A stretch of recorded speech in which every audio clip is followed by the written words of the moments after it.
not everyone wants to run, some kind of global strategy or even, a lot of people just want to have a food truck. So in this video, I'm going to talk to you about how I would go about it if I wanted to have a food truck and I didn't have the money to get started and that I had a day job. So that's taking my time. It's not paying me enough money to save up enough to quit. So what do you do about that? Well, it's the same as every other project. First, the visualization of the idea and using my leader story method so that you can really articulate it powerfully to other people. Being able to share your vision. It's like, hey, I really would like to have a food truck. And maybe you want to have you want to have a pizza food truck and it's going to have this unique characteristic.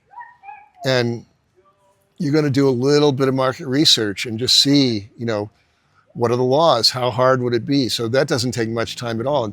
You do some stories in numbers. How many customers would you need to be able to make this into a business that, you don't want to quit your day job to end up getting just another low-paid job working for yourself. You want to be able to flourish.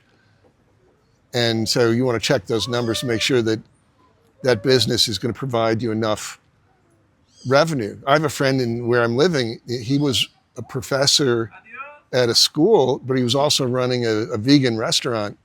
And he realized he made more by selling one sandwich at the vegan restaurant than he was making in an hour as a professor. So he quit his school job and focused on the restaurant, and now he's making a decent living.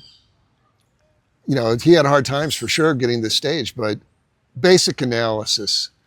Without math, it's pretty dangerous to really get started. And plus, people are going to want you to succeed. And if you don't do this little, what I call business modeling step, you're not going to have a frame of reference to whether you're on the right track or not. So then, now you're in the community. This is where you really do your pre-marketing.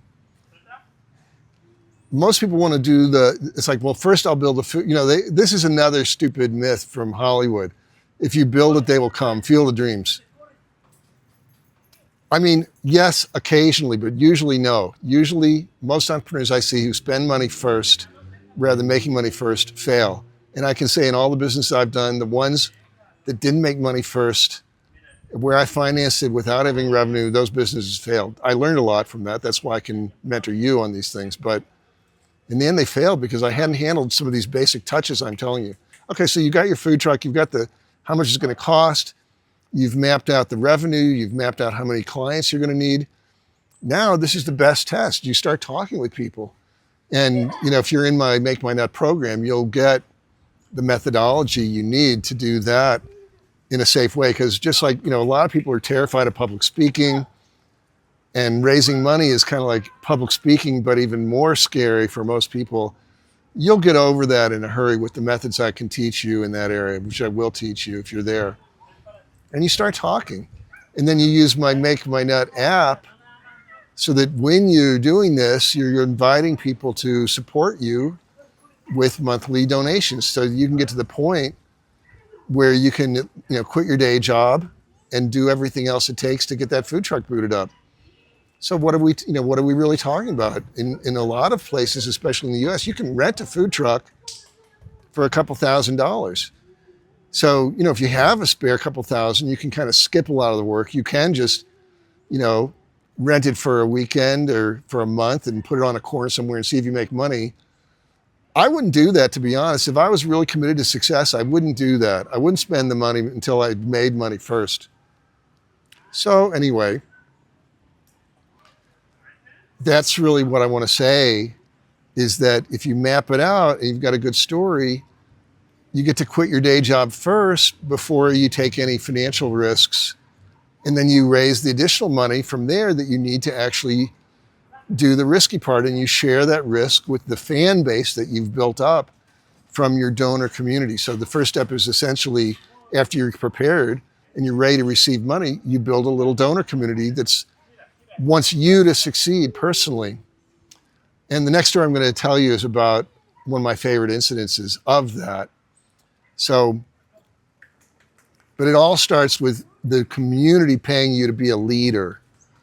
And even if your project is just a food truck, and I don't even like the word just, because there's no shame in that. There are a lot of successful people who run food trucks, and they provide an important service. And I'm really into that, because if you look at, people say, oh, venture capital. I've got people calling me, it's like, how do I raise venture capital money? It's like, you're not going to raise venture capital money for this project. The idea you've got is not either in the venture capital track, or it's not ready. We have to be, and I would rather see 1,000 entrepreneurs with 1,000 food trucks than one giant, corporation trying to control that. I love diversity. So yeah, if I could train 1,000 people on how to succeed at having their own food truck, that would be very satisfying for me. All right, see you in the next video.